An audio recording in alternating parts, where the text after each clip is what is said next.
અમરેલી જિલ્લાના સરંબડા ગામે આજે શેત્રુંજી નદીમાં થઈ રહેલા કથિત ગેરકાયદેસર રેતી ખનન સામે ગ્રામજનોમાં રોષ જોવા મળ્યો હતો. ગામમાં યોજાયેલી સભામાં રાજકોટ, અમદાવાદ, સુરત સહિત વિવિધ સ્થળોએ વસતા સરંબડા ગામના ખેડૂતો મોટી સંખ્યામાં ઉપસ્થિત રહ્યા હતા. ગ્રામજનોએ એકમતથી જાહેર કર્યું કે આજથી શેત્રુંજી નદીના પટમાંથી ગેરકાયદે એક પણ રેતીનો દાણો ઉપાડવા દેવામાં નહીં આવે. સભામાં ગ્રામજનોએ જણાવ્યું કે સમગ્ર ગામના તમામ સમાજો રેતી ચોરીનો વિરોધ કરી રહ્યા છે અને થોડાક જ લોકો દ્વારા થતી કથિત ગેરકાયદે પ્રવૃત્તિઓથી નદી અને પર્યાવરણને નુકસાન થઈ રહ્યું છે. ગ્રામજનોએ નદી પર નજર રાખવા માટે કેમેરા અને ડ્રોન જેવા અત્યાધુનિક સાધનોનો ઉપયોગ કરવાની જાહેરાત કરી હતી. આ ઉપરાંત અગાઉ રેતી ખનનના મુદ્દે ખેડૂતો સામે નોંધાયેલી એટ્રોસિટી સહિતની ફરિયાદોને ખોટી ગણાવી તેને નિષ્પક્ષ તપાસની માંગ કરવામાં આવી હતી. સભામાં 112 પોલીસ પેટ્રોલિંગ, ખાણ ખનિજ વિભાગ દ્વારા બેરિકેડિંગ અને કડક વ્યવસ્થા ગોઠવવાની માંગ સાથે ગ્રામજનોએ ગેરકાયદે રેતી ખનન સામે લડત ચાલુ રાખવાનો સંકલ્પ કર્યો હતો. ગામ સરંબડા, તાલુકો જિલ્લો અમરેલી.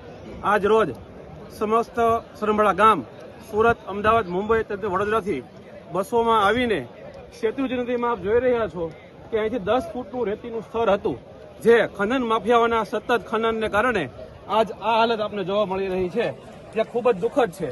જળ એ જીવન છે એમ કહેવાય છે. જો જળ જ નહીં હોય તો મનુષ્ય જીવી કઈ રીતે શકશે, અને જળ જ નહીં હોય તો મનુષ્યનો વસવાટ કઈ રીતે આગળ વધશે. એટલે પર્યાવરણને ખૂબ જ નુકસાન પહોંચાડવામાં આવ્યું છે, એ અહીંયા સ્પષ્ટ દેખાય છે. તેમજ જે સરંબડા ગામ છે એ ઇકો સેન્સિટિવ ઝોનમાં લેવામાં આવ્યો છે.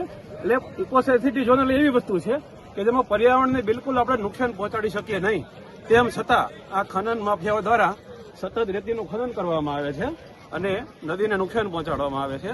તો તે માટે સમસ્ત સરંબડા ગામ અત્યારે એકત્રિત થયું છે અને આ પ્રશ્નનું નિરાકરણ લાવી શકાય તે માટે બધા ભેગા થયા છે.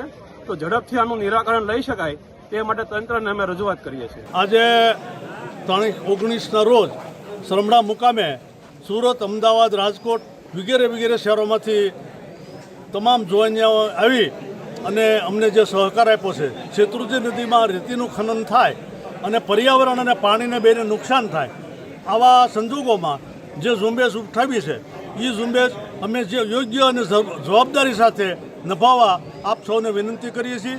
આપ સૌ ભેગા થઈ અને આ કાર્યને આગળ ધપાવો. તેમજ આવતા દિવસોમાં કોઈ જગ્યાએ ક્યાંય પણ કોઈનો એક ફેરો પણ ભરાય નહીં એવી એ માટેની બધાએ પ્રતિજ્ઞા લીધી છે. બધા એક થઈ અને આ રેતીનું ખનન બંધ થાય એ માટેની કાર્યવાહી કરીએ છીએ. નામ રણજીતભાઈ ગુગાત છે. મારું ગામ સરંબડા છે. અમારા ગામની નદીમાંથી જે ગેરકાયદેસર રીતે વેકરા અને ખનિજ રેતી ચોરી થાય છે એના વિશે ગામ અહીંયા અત્યારે ભેગું થયું છે. આની રજૂઆત અમે તંત્રને કરી હતી.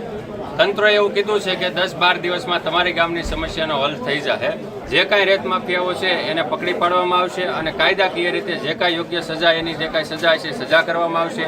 પરંતુ ગામજનોને એવું હતું કે તંત્રની સાથે સાથે ગામ પણ એકત્રિત થાય અને તંત્રનો સપોર્ટ કરે. એના માટે સુરત, અમદાવાદ અને આજુબાજુના શહેરોમાં જે કાંઈ ધંધા માટે યુવાન મિત્રો ગયા છે એ બધા પણ અહીંયા ભેગા થયા છે અને એવું નક્કી કર્યું કે આપણે ભેગા થઈને આનો વિરોધ કરીએ, જેથી તંત્રને પણ એમ થાય કે ગામનો આપણને સપોર્ટ છે. જે સરંબડા ગામ સમાજ દ્વારા કલેક્ટર સાહેબને, એસપી સાહેબને અને ખાણ ખનિજ વિભાગને જે આવેદનપત્ર આપવામાં આવ્યું હતું તેના ઉપર શું આપને પ્રોસેસ મળી?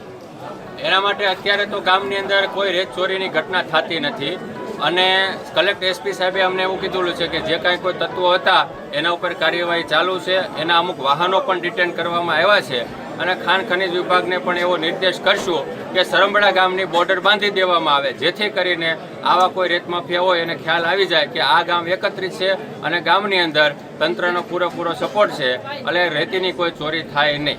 જે હમણાં એક વાત આવેલી હતી કે સરંબડા ગામની અંદર 112 મૂકવાનો ઓલું કહે છે. અમારા ગામની રજૂઆત છે કે ગામની નદીની અંદર ગામની સુરક્ષા માટે 112નો પોઈન્ટ આપવામાં આવે, જેના બે ફાયદા થશે. કદાચ કોઈ રેત માફિયાઓ રેતીમાં ઉતરે નદીમાં તો ગામની સાથે સાથે 112ની ગાડી પણ આવે, જેથી કરીને કોઈ અનિચ્છનીય કે બનાવ ન બને. અને બીજું, ગામની અંદર કોઈ નાનો મોટો અનિચ્છનીય બનાવ બને તો એના માટે ગાડી ત્યાં હાજર હોય એટલે આવા નાના બનાવો અહીં સોલ્વ થઈ જાય, એમાં કોઈ આગળ પ્રોસેસ જ ના આવે.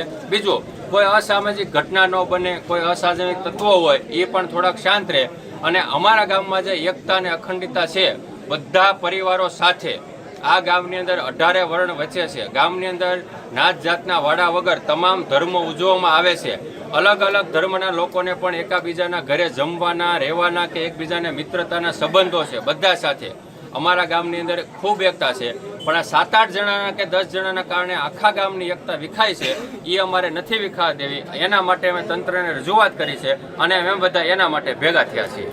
ડીસી ન્યૂઝ સાથે મૌલિક દોશી, અમરેલી.